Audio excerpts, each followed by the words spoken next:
What is good, everyone? Welcome to the channel. My name is Paul. I make videos about Japanese society, life, and culture from the viewpoint of a long-term foreign resident. I've been in Japan for 20 years, going on 21, and today, finally, I am making the topic talking about my Japanese language journey. It's been much requested in the comments. People have sent me messages on Instagram, emails, wanting me to talk about how I've learned Japanese. And I did make a video about this.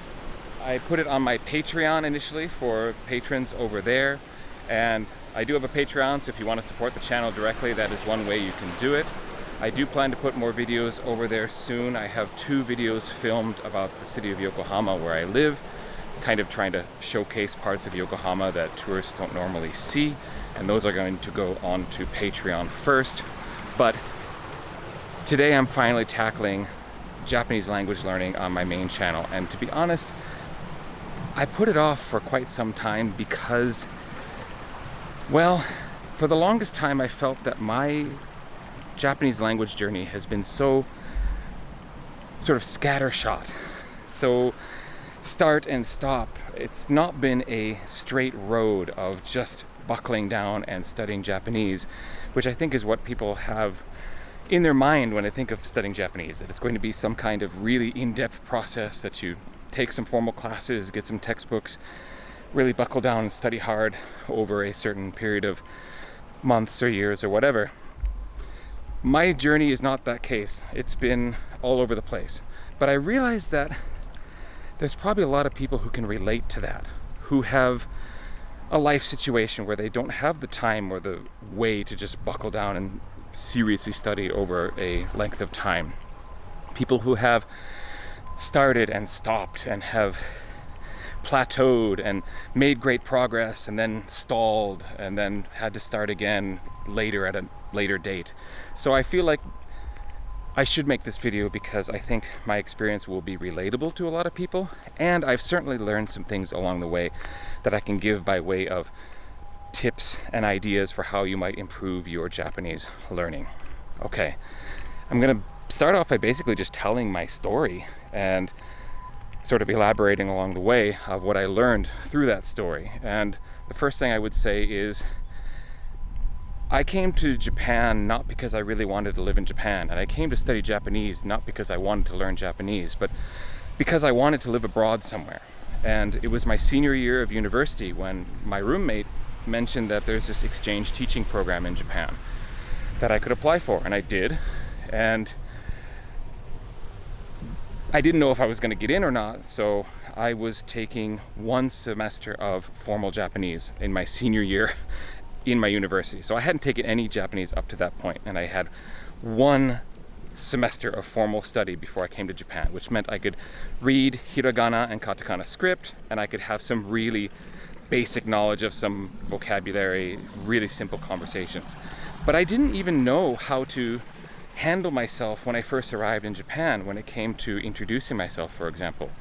That 1 semester class wasn't enough for me to learn really important phrases like hajimemashite, which is like nice to meet you or the start of our relationship, and yoroshiku onegai shimasu, which is a super essential phrase in Japan, which is basically let's have smooth, friendly relationship, and please look kindly upon me. There's no really great translation into English, but yoroshiku onegai shimasu is a super well-used, well-rounded phrase in Japanese that's just hard to translate, but you need to know that. And after getting here, well, then kind of the learning by being here began. I learned those phrases, doing those self-introductions, and being able to tell people, well, I'm from America, and like my hobby is this, like really super simple things that I picked up from, just being helped by Japanese people as I was fumbling how to do these phrases. And so it is true that you can pick up Japanese while you live here, and certainly that has become a kind of a snowball effect. Like the more Japanese you know, the more you can kind of catch up on or catch onto as you go along your Japanese learning journey. But initially, it's not enough to just be here. It's very easy to kind of stay in an English bubble and close yourself off to the information around you because it's so overwhelming and everything is in Japanese, and the school I was in, the teachers that were not the English teachers didn't speak any English to me, and even two of the English teachers I worked with could teach the textbook, but their English communication skills weren't all that great, so I wasn't really even talking to them in English, and it was very overwhelming. And it's basically an issue of, if you're in Japan, you have two roads to take. Fight your way through it and try to learn as much as possible as you have these daily encounters, or just kind of be overwhelmed by it and be like, oh, I can't follow any of this, and whatever, I'm not learning Japanese. Obviously, it's better to do the former. Now, I did have a little bit of help in a couple of ways. One was the program I was on had a correspondence course that you could take to learn Japanese. It was basically a textbook that you would practice in, and then there was a test at the back that you could fill in, basically open book test, and you would send that off and they would grade it for you and send it back. So that definitely helped with my reading and writing to some extent. And I did make some friends very early on. I became part of a community right away based on the other people who were on this exchange program before me. And so I made some friends that didn't speak any English at all, which, if you think about how hard that must have been in the beginning, they don't speak English, and I basically spoke the same amount of Japanese as they spoke English. So it was through trying hard to communicate with people that were part of the social circle I found myself in that I definitely saw some strides in my speaking and listening ability. So basically that was it. I was learning through my environment, and I was learning from my friends, and I was taking that correspondence course. What ended up happening because of that is that my listening probably progressed the best, and my speaking kind of went along with that. But reading and writing was definitely far behind. My knowledge of kanji was still very rudimentary. Now, I did pass the Sankyu test in 2004, and that was the old Sankyu test, which I know now, like, they've divided it into extra levels. There's a level 5 now. Back then there was only 4, 3, 2, 1. 1 being the highest level of Japanese and 4 being the lowest. Now there's a 5th level that's lower, and so like the Sankyu or 3rd level today, I believe, is harder than the one that I passed back then. So I had that Sankyu, but mostly on the back of my listening ability and being able to figure out the grammar section. But reading, yeah, my kanji was pretty bad. And so ironically, I made the best strides in reading and writing after returning to the US for grad school. I went back to the US for grad school, and I took formal Japanese at the University of Wisconsin-Madison, which is actually a pretty well-known program for Japanese. Rural train coming. Let's hang out here a moment and see it pass by. The class was great. I made great strides through the textbooks that are actually written by the professors there and are used all around the world. You can buy them in Japanese bookstores here. They're coming out of the University of Wisconsin-Madison. But learned a lot of kanji. My reading got a lot better. When I first tested into their program, they basically determined that my listening and speaking was above the first year students, but my reading wasn't. So they started me off in the 2nd semester of the course. Here it comes.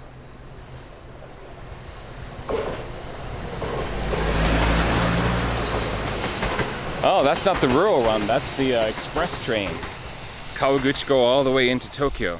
My formal Japanese study made great leaps and bounds during that time, because the professors there are great, the classes are very well run, and it was 5 hours a week of Japanese lab and 4.5 hours of lecture, and then language lab on top of that, and then of course all of the homework. And it was a lot of homework, a lot of kanji homework, and so that helped a lot. And so I would say that for me, formal study works. I'm actually considering going back into some kind of formal study class now that my PhD is done. I actually pick up my diploma on Friday of this week, so by the time this video drops on Saturday morning Japan time or Friday evening America time, I will have my diploma in hand. And so it feels like, oh, maybe I'm freed up to do some Japanese study now that that's over with. However, obviously money is an object, potentially, but one thing I'm considering is actually using a partner of this channel, which is Japonin. They're an online Japanese learning platform that a couple of friends passed N1 and N2, the top level and the second level, after taking lessons with them. So they come highly recommended. They're linked below. You can get 2 free lessons if you go use my link, and if you use my code, you can get a discount on actual a subscription to the service, and that would be helping the channel out. But I'm thinking of actually using them myself if I feel I can allocate the money to do so. What else have I done to study along the way? Before returning to Japan, my wife and I watched a lot of Japanese media in America, and I watched right alongside her, and that was good for me, for my learning, and it was good for her mental health, because she was missing Japan to a certain extent. So she wanted to try to get her hands on whatever Japanese media, anime or live action drama that she could get, that she could find, basically. And so I was continuing to practice my listening that way. And one of my top tips for people who want to learn through media, I highly recommend turning on Japanese subtitles when you're watching Japanese programming. Because what ends up happening is you're reading and listening at the same time, and you'll begin to make these connections. Like, you'll be hearing this word and you'll be seeing the kanji down below, and you'll be like, oh, okay, I got it. Okay, that word is that kanji, and then you have this contextual basis for remembering it. And I've found that doing Japanese subtitles with Japanese media is great, because I'll understand more because I'm reading and listening at the same time, so I'm going to catch more overall. But then I can make those great connections where it's like, oh, okay, that kanji must be that, and then I see it again, and all right, that's it, and now I won't forget it. Upon returning to Japan, I was gung-ho on improving my vocabulary and kanji even more, and I tried the textbook studying by myself, like word lists, and I bought a giant pack of kanji flashcards, and basically that's what I tried getting back to Japan, in addition to just living here again and learning by osmosis, so to speak. Here comes a real rural train.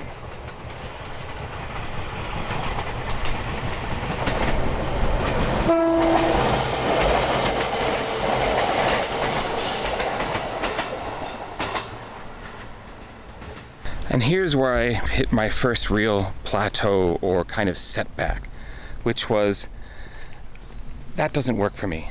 Word lists, kanji flashcards, it was bad. It was really bad, because what ended up happening is I would study these kanji flashcards. I would do like 20 cards over the course of like 2 days, and then I'd ask my wife to make a quiz for me. And she would make a quiz where she put the kanji into sentences, into context. And she's pretty well aware of my Japanese level, so she could make appropriate sentences, etc.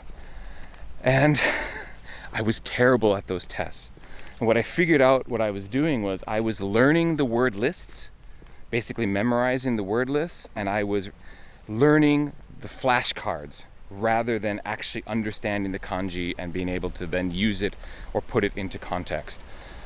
I was just basically memorizing the cards and memorizing the lists, and then when I saw them in a different context that my wife put together, I was at a loss. So that method clearly didn't work for me. Maybe I was doing it wrong somehow, but yeah, that didn't work. So if you're struggling and you're finding that that method is not working for you, then it's, I believe, okay to scrap that. Instead, what I replaced it with is I went out and I bought books. I took my knowledge that learning kanji and listening in context of listening to media was working for me. I figured that maybe context is important, like learning the cards, the kanji by themselves, and learning the word lists by themselves without context was what was holding me back. And so I began reading manga, and I began reading short stories and trying to pick up relatively simple literature that I could handle. And I'm going to show you one example of a short story book that I used. I'll put it up on the screen right now. This was very, very useful for me because I was right. I found that by reading vocabulary and kanji in context and basically coming across these words again and again and again, that helped me to remember and retain the information far better than trying to just study the words in a vacuum. So that's the learning style that I need. I have to have things in context to really get them. So living in Japan obviously helps a ton with that for listening and speaking, and for reading, writing, vocabulary, being sure to... Woo! People treat this road like the Grand Prix of Yamanashi. Basically, where was I? The speed of that van just took my brain... My thoughts just went away totally.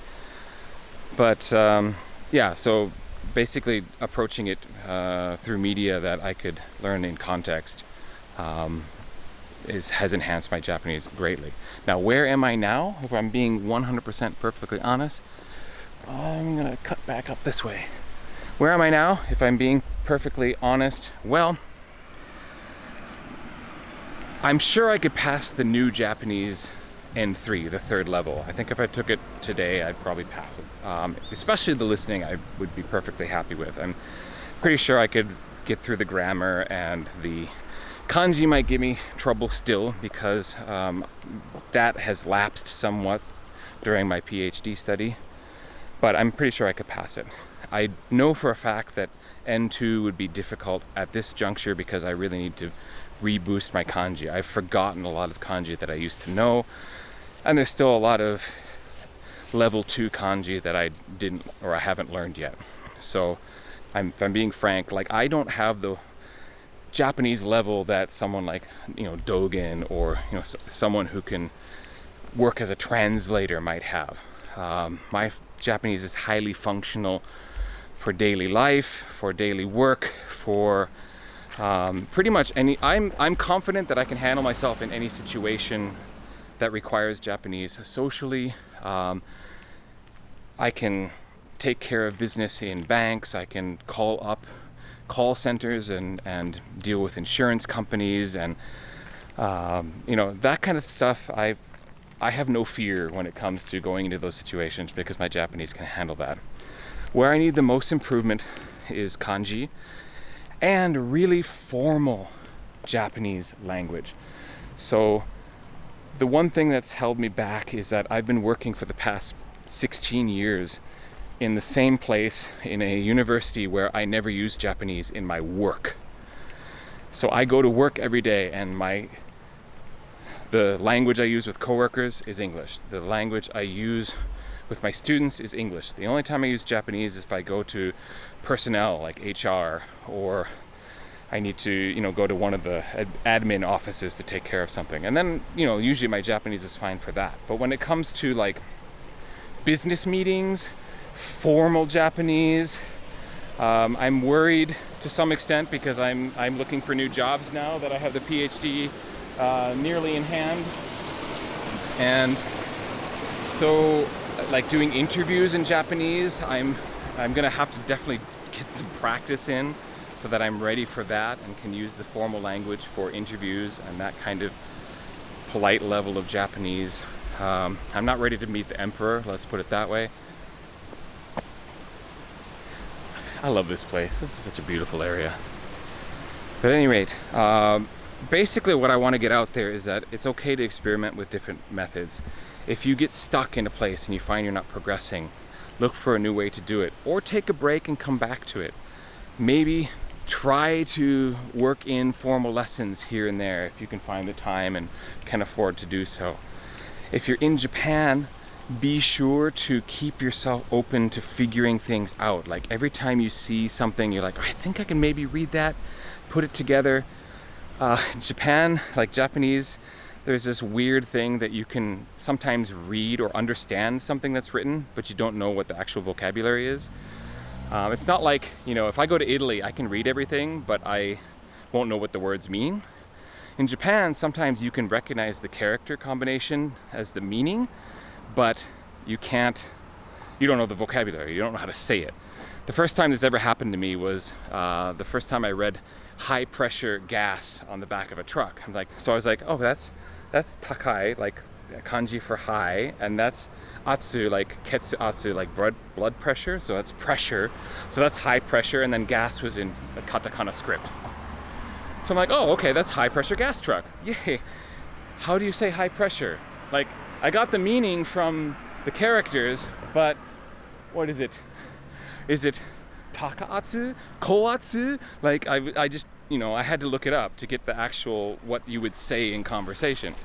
It's just one of those funny quirks of Japanese, is that if you know kanji, sometimes you can put together the meaning but don't know what the vocabulary is. And that's the same for Japanese people too. Like, when my wife and I first moved to Kanagawa, neighborhood names, she could read the kanji, but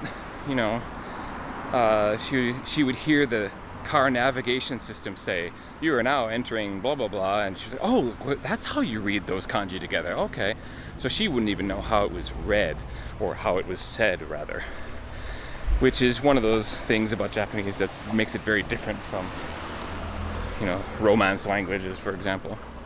So kanji is very tricky, and the fact that they have multiple readings is one of the things that makes it so difficult. Like, just take kodomo, for example. The ko in kodomo can also be za in gyoza, or shi in the town of Zushi. And so you're like, shi and za and ko, I mean, those don't even sound the same. Like, what's going on here? And you just have to, you could try to memorize it, but as I found out, it's better to learn the context. And so by learning it through the context, then for me at least, it sticks in my mind, and that's my preferred method. So I know this was kind of all over the place in terms of a video, but so was my Japanese language learning. That was also all over the place. And so I want, hopefully, this video to be a encouragement for you, something that you can take and say, okay, I don't have to have a smooth, konnichiwa. I don't have to have a smooth, uninterrupted, amazing, the bar graph always going up Japanese learning experience, because you don't have to. You can make great strides in the language as long as you keep trying, as long as you keep trying to learn it, try different methods when something doesn't work, and stick with it. And obviously, if you can come live in Japan, that'll certainly help a lot too. So let us know in the comments how you are doing on your language journey, or how you arrived at your amazing level of Japanese yourself. And I'd be very happy to see what people say about their Japanese language journey below.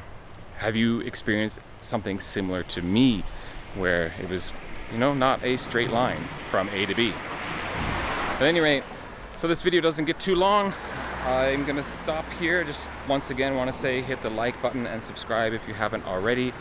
That's the best way to help the channel. I mentioned a couple of direct ways to help the channel earlier. If you want to join Patreon, or buy a SakuraCo snack box, or do lessons through Japonin, then use my links below and you will be helping the channel that way. But really, the like and subscribe is the best way to help my videos get out there, and share this with anyone who is struggling or trying to learn Japanese and might need some advice, or a way to see different paths forward with their language learning. But at any rate, at the end of the day, I want to thank you so very much for watching this video, and I hope to catch you on the next one. Peace.